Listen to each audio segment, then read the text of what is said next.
dead people walking through the streets of Jerusalem. That was the last thing that happened. But before that, the earth split open before the earth split open. A veil that not even 2 teams of oxen could tear was ripped apart on its own. Before the veil was torn, 3 hours of darkness covered the earth in the middle of the day. And before all of that, a man said a single word from a cross, a word that had been waiting 14 centuries to be spoken. 9 things happened within hours, each one more violent, more supernatural, and more impossible than the last.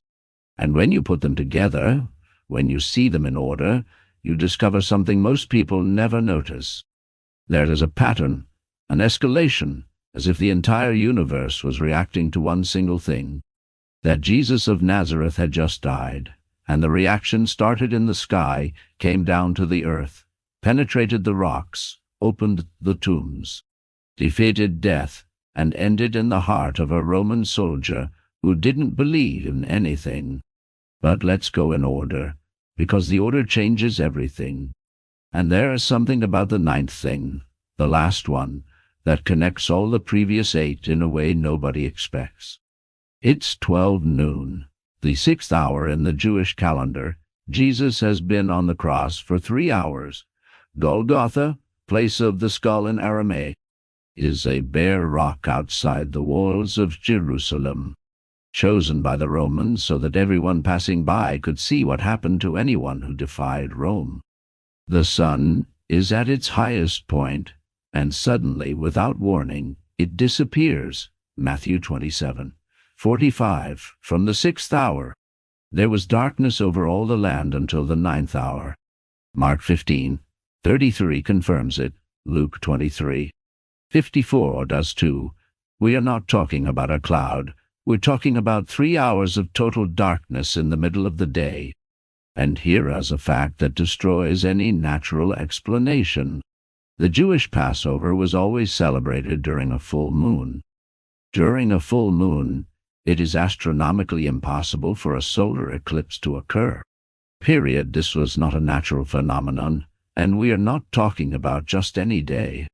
It was Passover. Jerusalem was packed. The historian Josephus says that during Passover, Jerusalem's population could multiply by 5 or 6. Tens of thousands of people who had come to celebrate the liberation from Egypt. Oh, and at noon they were plunged into darkness. Imagine that. You're on that hill. You have been watching 3 men die on Roman crosses for hours. And suddenly the light disappears, not gradually all at once. And it doesn't come back. It doesn't come back in 5 minutes. It doesn't come back in an hour. It stays dark for 3 hours in the middle of the day. For people in the 1st century, the sun was the most predictable thing in the universe, the one thing that never failed, and it just failed.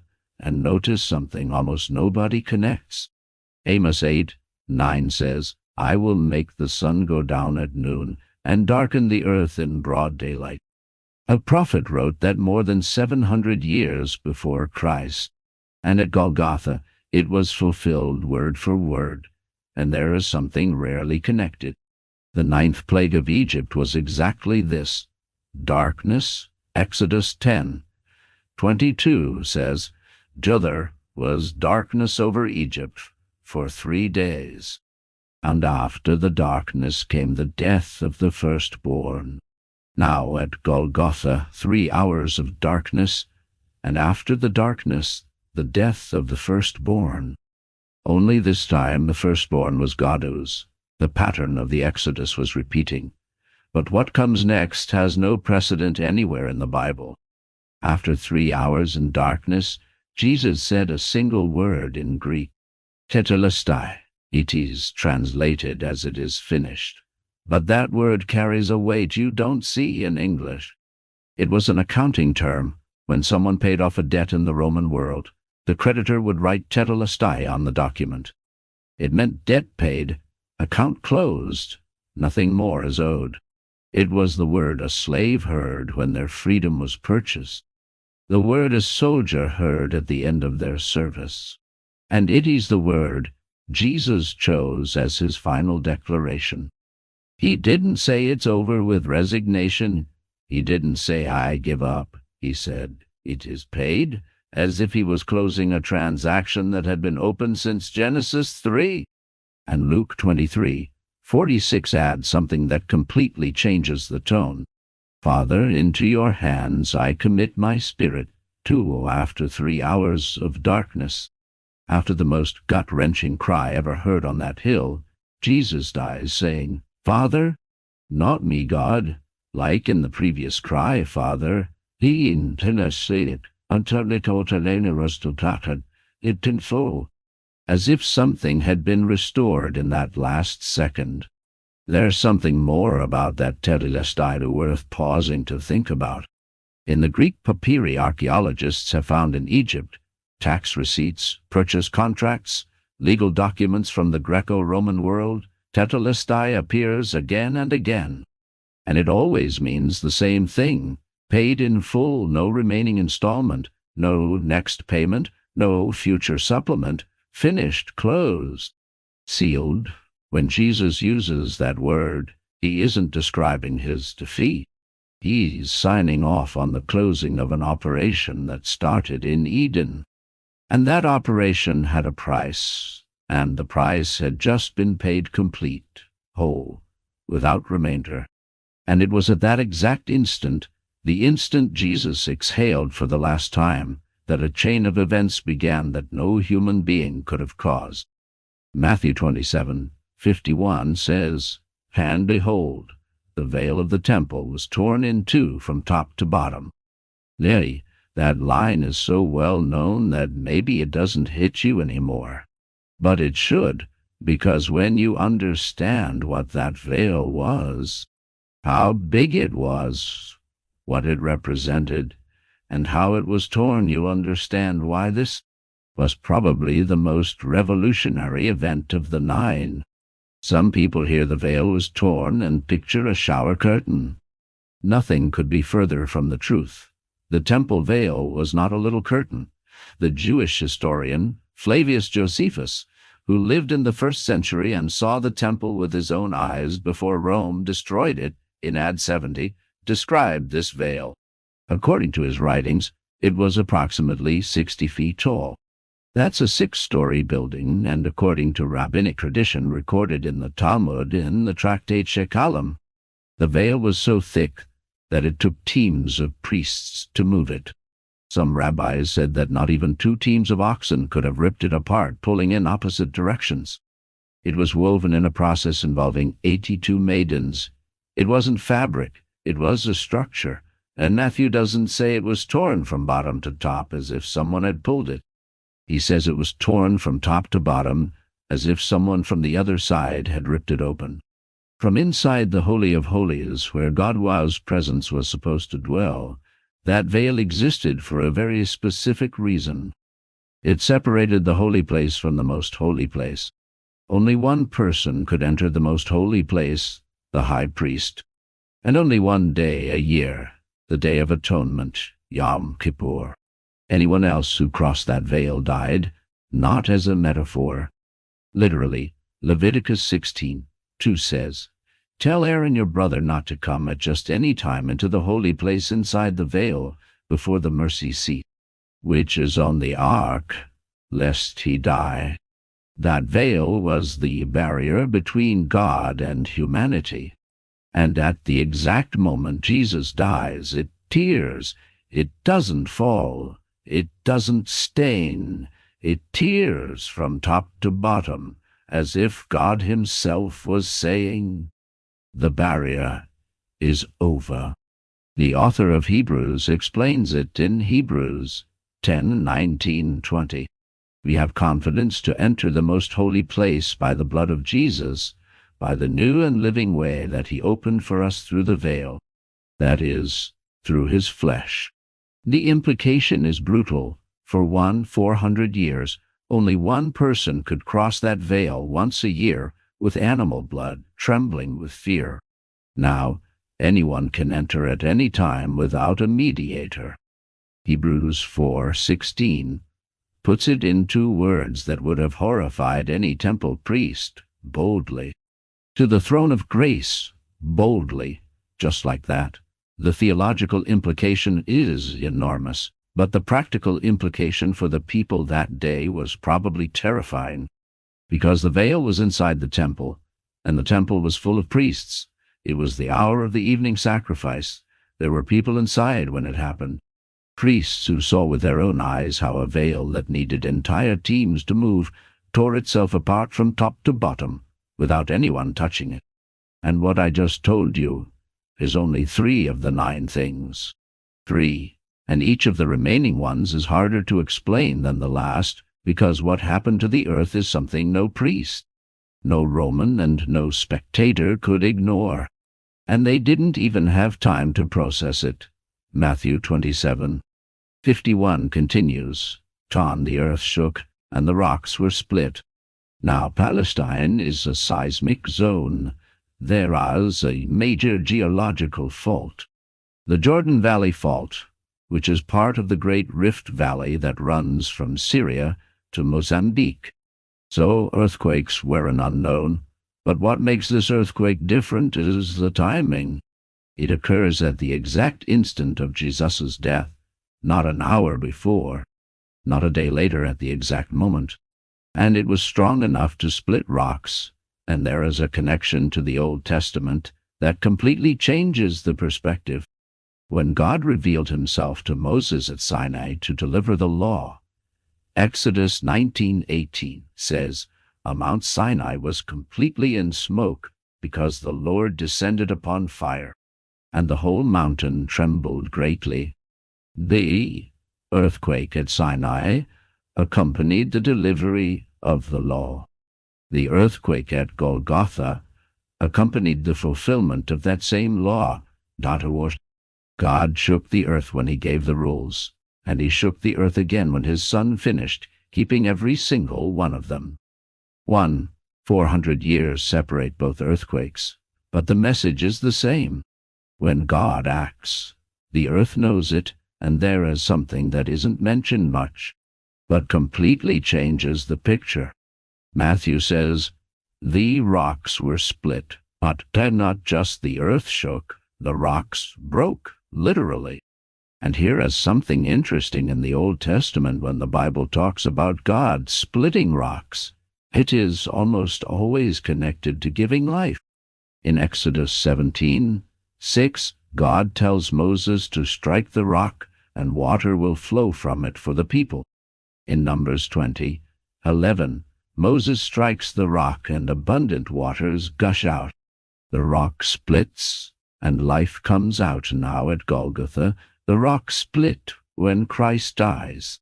As if creation itself was repeating the pattern from the split rock, life comes forth, and Paul takes this image to another level.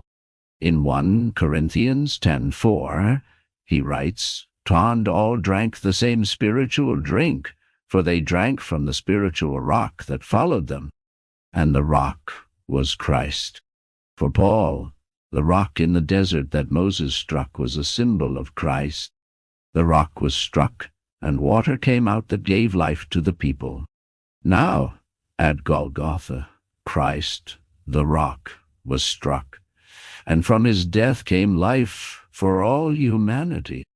And at the same time, the literal rocks of Jerusalem split apart, the symbolic and the literal happening at the very same instant. But what comes next is even harder to process, because up to now we've talked about darkness, sound, and broken stone. Extraordinary things, but they still belong to the world of physical phenomena. What follows crosses a line that no earthquake can explain.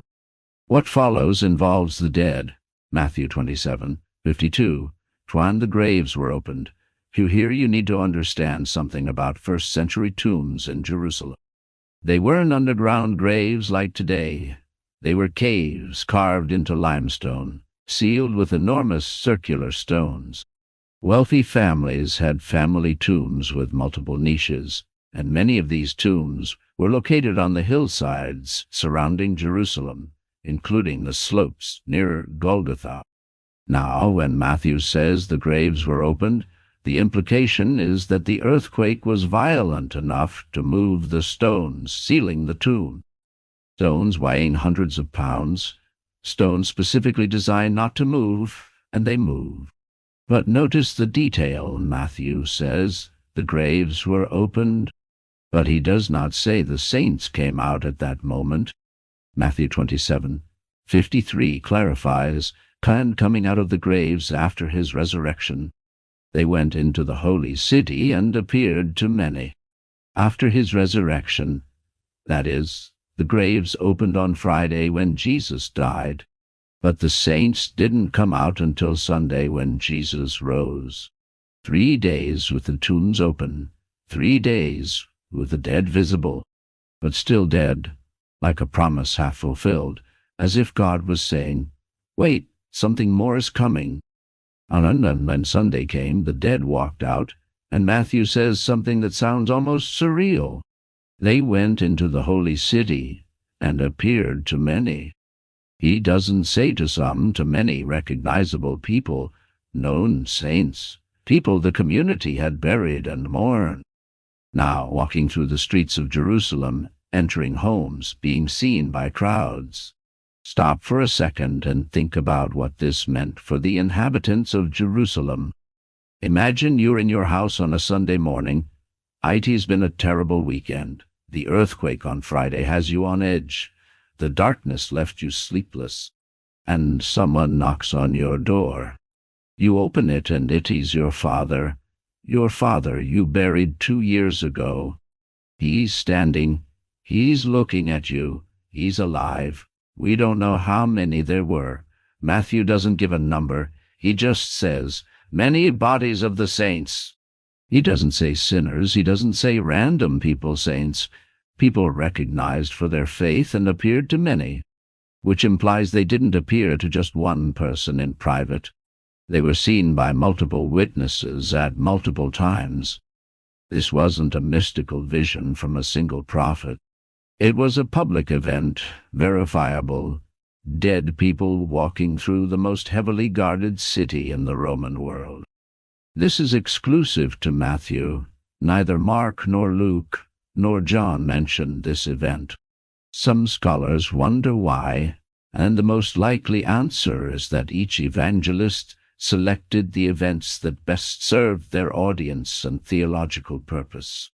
Matthew was writing for a Jewish audience, and for a first-century Jew, the resurrection of the saints was the definitive sign that the Messianic age had begun. Ezekiel 37 had prophesied that dry bones would come back to life when God restored his people. Daniel 12:2 said it even more directly, and many of those who sleep in the dust of the earth shall awake, some to everlasting life, and some to shame and everlasting contempt. Now, in Jerusalem, the dead were walking. For a Jewish reader, the message was impossible to ignore. What Ezekiel saw in vision and what Daniel prophesied had just begun to be fulfilled in real life. And if you think this is the most shocking part, what's coming will take everything to another level. Because while all this was happening, there was a medical detail occurring at Golgotha that nobody would understand until 20 years later. John 19:33-34 says, "But when they came to Jesus and saw that he was already dead, they did not break his legs. But one of the soldiers pierced his side with a spear, and immediately blood and water came out." Now, John does something unusual here. Immediately after describing this, he adds in verse 35, "And he who has seen has testified, and his testimony is true, and he knows that he is telling the truth, so that you may believe." John knew this sounded strange. He knew people were going to question the blood and water thing. That's why he took the trouble to say, "I was there. I saw it with my own eyes, and I'm telling the truth." Why is the blood and water important? In 1986, Dr. William Edwards published an article in the Journal of the American Medical Association one of the most respected medical publications in the world, titled The Physical Death of Jesus Christ.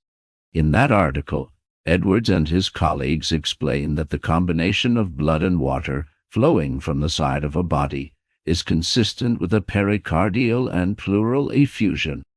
In simple terms, the extreme trauma of crucifixion had caused fluid to accumulate around the heart and lungs. When the soldier pierced the side with the spear, that fluid came out first, the water, followed by the clotted blood. This has two enormous implications. First, it medically confirms that Jesus was dead, not unconscious, not passed out, dead. The heart had stopped pumping long enough for the blood to begin separating into its components. Second, John had zero medical knowledge from the 21st century. He had no idea what a pericardial effusion was. He simply described what he saw, and what he saw, too, 0 years later, turns out to be medically precise. And notice something that changes the reading of all this. John doesn't just describe blood and water as a clinical detail. For him, it has deep theological significance. In 1 John 5:6, he writes, "This is he who came by water and blood, Jesus Christ, not by the water only, but by the water and the blood." The water and blood from Jesus' side aren't just medical evidence. They are the two fundamental elements of the new covenant, the water of baptism, the blood of redemption. Both came out together from the same side, as if in that moment. From the dead body of Christ, the two sacraments that would define Christianity forever were born. And there is a parallel with the Old Testament that's hard to ignore. When God created Eve, according to Genesis 2:21, he made her from Adam's side while he slept. From the side of the first man asleep, the first woman was born. Now from the side of Christ dead, the second Adam, as Paul calls him in 1 Corinthians 15:45, the church is born. The bride is born from the bridegroom's side. Life is born from the wound. The pattern repeats, and this time it is not a person. It's a people, and there is another detail connecting this to something much older. In John 19:36, after describing the blood and water, John writes, "For these things were done that the scripture should be fulfilled. Not one of his bones shall be broken." That's a direct reference to Exodus 12:46, where God commands that not a bone of the Passover lamb shall be broken. The soldiers broke the legs of the two criminals crucified with Jesus to speed up their death. It was a standard procedure called crurifragium, breaking the tibias with a mallet so the crucified person couldn't support themselves and would die of asphyxiation within minutes. But when they came to Jesus, he was already dead. They didn't break his legs exactly like the Passover lamb. The prophecy written by Moses 400 years earlier was fulfilled by a Roman soldier who had never read a single verse of the Old Testament. The soldier wasn't trying to fulfill any prophecy. He simply did his job, and in doing so, he executed with surgical precision what Moses had prescribed 14 centuries earlier. And then comes Zechariah 12:10. "They will look on me, the one they have pierced," it written 500 years before Christ, fulfilled by a Roman spear in the side of a carpenter from Nazareth. But of all the events, there is one that is perhaps the most significant, not because it is the most spectacular. We've already seen darkness, earthquakes, the dead walking, blood and water. But this last event matters more than all the previous ones combined, because it doesn't come from the sky or the earth or the tombs. It comes from the mouth of the person you'd least expect. Matthew 27:54 RSO. When the centurion and those with him who were guarding Jesus saw the earthquake and the things that had happened, they feared greatly, saying, "Truly this was the Son of God." The centurion was a Roman officer, a pagan, a man who had probably supervised dozens of crucifixions. For him, this was routine work, another Jewish rebel on another cross. But something happened that afternoon that broke through his indifference. Mark 15:39 adds a detail. It says the centurion was standing opposite him when he said it. He didn't say it from a distance, he said it looking directly at the body of Jesus. And the word Mark uses in Greek to describe the centurion's reaction is interesting. Having seen the earthquake and the things that had happened, he doesn't say having seen the darkness. He doesn't say having seen the veil tear. The centurion didn't see those. He was at Golgotha, not in the temple. What he saw was the earthquake, the rocks splitting, and the way Jesus died. Luke 23:47 gives another version of his words. Certainly, this was a righteous man. Mark says, Son of God. Luke says, righteous, who both agree on one thing, a Roman soldier, trained to kill, trained to feel nothing in the face of death, breaks his professional silence to make a theological confession about a Jewish prisoner who just died. Think about what that meant. The high priest, who knew the scriptures by heart, didn't recognize him. The Pharisees, who dedicated their lives to studying the Torah, didn't recognize him.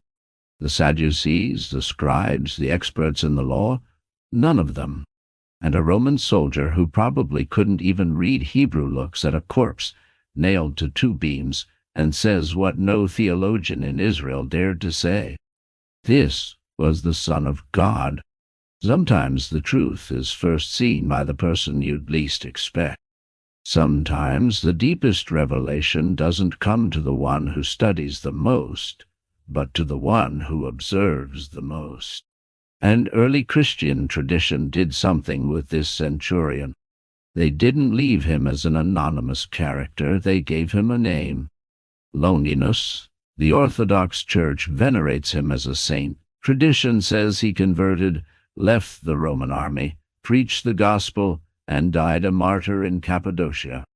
We can historically verify all those details, but the fact that the early church preserved his memory says something. That moment at Golgotha wasn't a throwaway line, it was a conversion.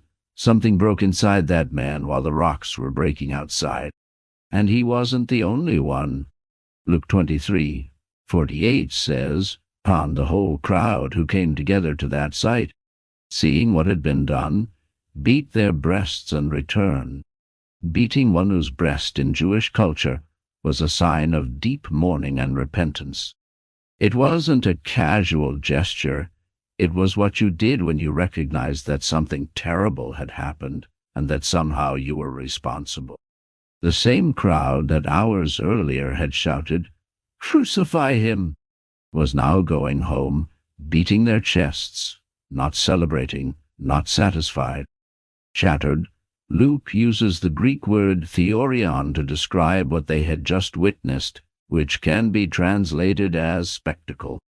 The crucifixion they had demanded at the top of their lungs had become a spectacle of the sacred breaking into the ordinary, and they didn't know what to do with it. Imagine being one of them that morning. You shouted, "Crucify him!" because everyone was shouting, because the priest told you that man was a blasphemer, because it seemed like the right thing to do. And now you are walking back home through the darkness that just ended, with the ground still trembling under your feet, with the rumor that the temple veil just tore apart, beating your chest and asking yourself, what did we do? And there is something in this moment that connects to something happening today. Because the reality is that there are people who've spent years in a church and never understood what happened on that cross. They've heard the story 1,000 times. They know it by heart, but they've never felt it. They've never stopped to think about what it meant that the sky went dark, that the earth shook, that the dead rose. They've turned it into a theological data point when it was a literal earthquake. And sometimes, like that crowd going home beating their chests, you need something to shake you on the inside so that what you have always known in your head finally drops into your heart. And there is something connecting all of this. Think about it. These 9 things aren't isolated events, they're a chain. And the chain has a direction. It starts in the sky, the sun goes out, it drops to religion, the veil breaks, it drops to the earth. The ground shakes, it penetrates rock, the stones crack, it opens death, the tombs unseal. It defeats death, the saints walk. It touches Christ's body, blood and water, and it ends in the heart of a pagan. This was the Son of God, from the cosmos to the human heart, in hours, without anyone planning it, without anyone coordinating it. Every element of creation, the sky, the earth, the rocks, the dead, the blood, and finally a human being saying exactly the same thing. And Paul understood this better than anyone. In Romans 8:22, he wrote, "The whole creation groans and labors with birth pains together." Birth pains, not death pains, birth pains. What happened that Friday wasn't destruction, it was a birth. The darkness wasn't a funeral, it was the pain of something new arriving. The earthquake wasn't a punishment, it was the contraction of a world giving birth to something that had never existed. Direct access to God without a veil, without a priestly intermediary, without animal blood. And Paul goes further. In Romans 5:18 he says, "As through one man's offense, judgment came to all men, so also through one man's righteous act, the free gift came to all men," resulting in justification of life. One man opened the door to sin in a garden, another man closed it on a cross.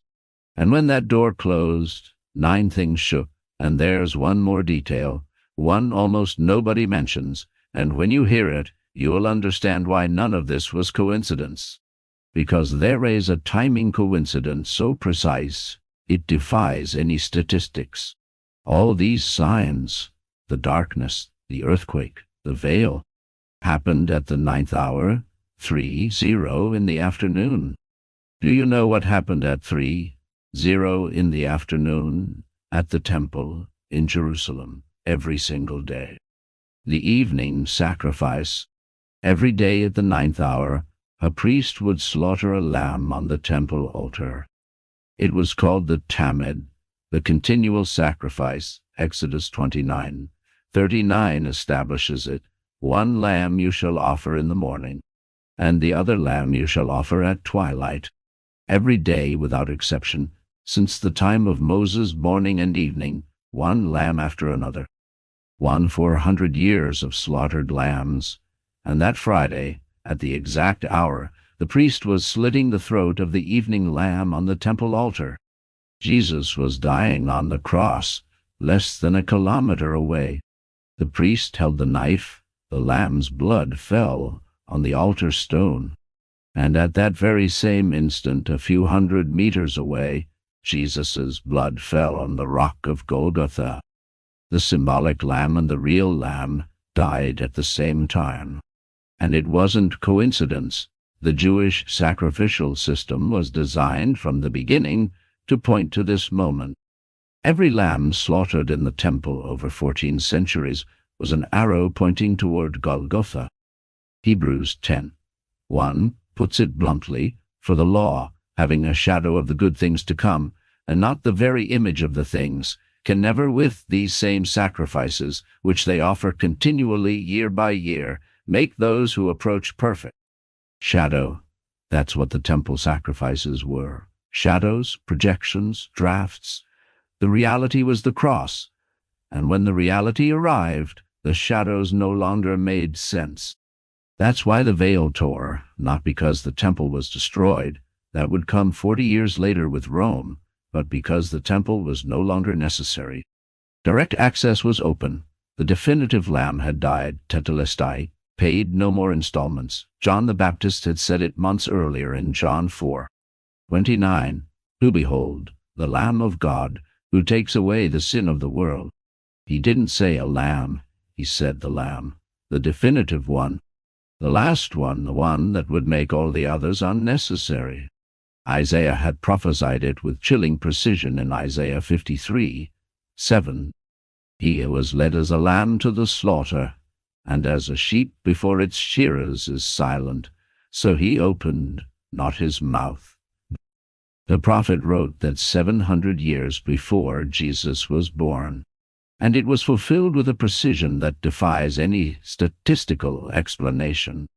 And when you count the prophecies fulfilled in just those hours, just on the Friday of the crucifixion, the number is overwhelming. The darkness, Amos 8:9, the lamb with no broken bone, Exodus 12:46, the pierced side, Zechariah 12:10, the suffering of the righteous, all of Psalm 22, the blood that takes away sin, Isaiah 53, the lamb silent before the slaughter, Isaiah 53:7. The division of garments, Psalm 22:18, prophets who lived in different centuries, in different places, writing in different contexts, and all of them pointing to the same day, the same hill, the same man. And when that lamb died, the universe didn't stay silent. The sky went dark, the earth shook, the rocks broke, the dead rose, and a soldier who had no reason to believe in anything said what no one else dared to say. 9 things, 9 signs, each one stronger than the last, each one screaming the same thing. What just happened on that cross was not just another execution. It was the moment that split history in two, and perhaps the most striking thing of all is what happened next. Because after the darkness, after the earthquake, after the dead walking through Jerusalem, came silence. Saturday, an entire day where absolutely nothing happened. The tombs were open, but the saints hadn't come out. The veil was torn, but the priests were still in shock. The centurion had confessed, but didn't know what to do with it. The disciples were hiding behind locked doors. The women were weeping. Peter was carrying the guilt of having denied him 3 times. Nobody went out, nobody spoke. Everything was suspended, as if the entire universe was holding its breath, as if everything that had shaken on Friday was now on pause, waiting. But nobody knew what it was waiting for, and somewhere in Jerusalem, a group of women was preparing spices. Luke 23:56 says, "They prepared spices and fragrant oils, and they rested on the Sabbath according to the commandment." While the whole world stood still, they were preparing the only thing they knew how to prepare. What was needed to anoint a dead body? They weren't preparing a party. They weren't preparing a celebration. They were preparing a funeral, because nobody, absolutely nobody, expected what was about to happen on Sunday. And while those women were preparing spices, the priests had an urgent problem. Matthew 27:62-64 says that the day after the crucifixion, the chief priests and the Pharisees went to Pilate and said, "Sir, we remember, while he was still alive, how that deceiver said, 'After 3 days I will rise.' Therefore, command that the tomb be made secure until the 3rd day." Notice something ironic. Jesus' enemies remembered his promise of resurrection. His disciples didn't. The people who wanted him dead remembered his words better than the people who loved him. Pilate gave them a guard. They sealed the stone. They placed armed soldiers in front of the tomb of a dead carpenter. The stone was huge. Mark 16:4 says it was very large.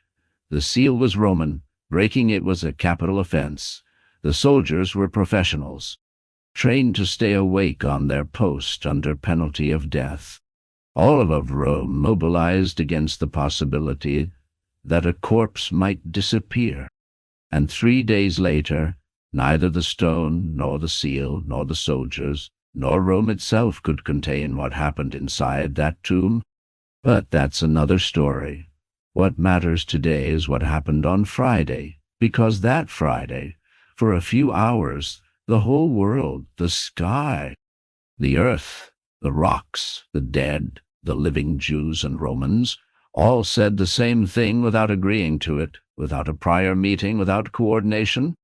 The darkness said it, the earthquake said it, the torn veil said it, the dead walking said it, the blood and water said it, and a pagan centurion put it into words. Truly, this was the Son of God, if what you just heard made you feel something you can't quite explain.